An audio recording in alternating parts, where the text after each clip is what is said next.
நாட்டுக்கோழிங்க இவ்ளோ டிமாண்ட் ஆகுதுன்னு சொல்லிட்டு கொஞ்சம் கூட நெனச்சு பார்க்கல காய்ஸ் நானும் ஆசைக்கு ஒரு 4 நாட்டுக்கோழி வளர்க்கலாம் அப்படின்னு சொல்லிட்டு நானும் பக்கத்து வீட்டார் அங்கேயும் இங்கேயும் சொல்லிட்டு ஒரு 10, 20 பேருக்கு நான் கோழி வளர்க்குறவங்க நானும் கோழி கேட்டேன் நாட்டுக்கோழி. ஆனா வந்து பார்த்தீங்கன்னா, அவங்களாம் குடுக்குறதில்ல நாங்களே வளர்க்குறோங்க அப்படின்ற மாரி சொல்லிட்டாங்க. சரிடான்ட்டு சந்தையில வாங்கலாம்னு சொல்லிட்டு போய் பார்த்தா, அங்க எல்லாம் கறிக்கு கிராஸ் கோழி தான் பார்த்தீங்கன்னா, எல்லாம் சேலுக்கு கொண்டு வந்திருந்தாங்க. ஆனா அந்த நாட்டுக்கோழி வளர்க்குறவங்கலாம் ஏன் சேல் பண்ண மாட்டேங்கிறாங்க? ஏன் குடுக்க மாட்டேங்கிறாங்கன்றது எனக்கு ஒண்ணுமே புரியல. கோழி வளர்க்குறவங்க ஃபுல்லாவே கேட்டா, "இல்ல நாங்க கோழி நாங்களே வளர்க்குறோங்க. குடுக்க மாட்டாங்க, குடுக்க மாட்டாங்கன்ற" மாரி சொல்றாங்க.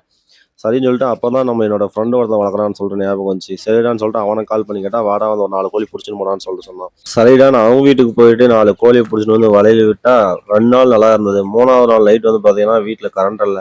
அப்போ வந்து அந்த வெள்ளையா இருக்கிற கோழிய வந்து அந்த மத்த 3 கருப்பா இருக்கிற கோழிகளும் சேர்ந்து கொத்திருச்சு. அந்த கொத்தனதுனால வந்து பார்த்தீங்கன்னா, அந்த கோழி வந்து 2 நாளா வந்து ரொம்ப குறுங்கிட்டு, எதுவுமே சாப்பிடாத அந்த மாரி இருந்ததுனால, நானும் கடையில மெடிக்கல்ல போயிட்டு கேட்டதுக்கு இந்த மருந்த குடுத்தாங்க. அந்த மருந்த தண்ணீல கலக்கி வச்சு இப்பதான் ஓரளவுக்கு பார்த்தீங்கன்னா ரெடியா இருக்கு. இப்பதான் எதனா ஒண்ணு தீனி போட்டா எதனா ஒண்ணு சாப்பிடுது. இந்த நாட்டுக்கோழி வளர்க்குறவங்கலாம் அது வந்து என்ன மருந்து யூஸ் பண்றீங்க? கோழி குரங்கனா இந்த மாரி என்ன மருந்து யூஸ் பண்றீங்கன்னு சொல்லிட்டு எல்லாம் கமெண்ட்ல சொல்லுங்க. ஆனா உண்மையாவே சொல்றேன், நல்லா இடம் இருக்கிறவங்க, இந்த மாரி நல்லா தண்ணி வசதி, மரம், நிழலு எல்லாமே இருக்கிறவங்கலாம் வந்து பார்த்தீங்கன்னா, நாட்டுக்கோழி பண்ண வச்சு வளங்க. உண்மையாவே கோழி வந்து நாட்டுக்கோழி கிடைக்கிறது ரொம்ப ரொம்ப கஷ்டமா இருக்குது.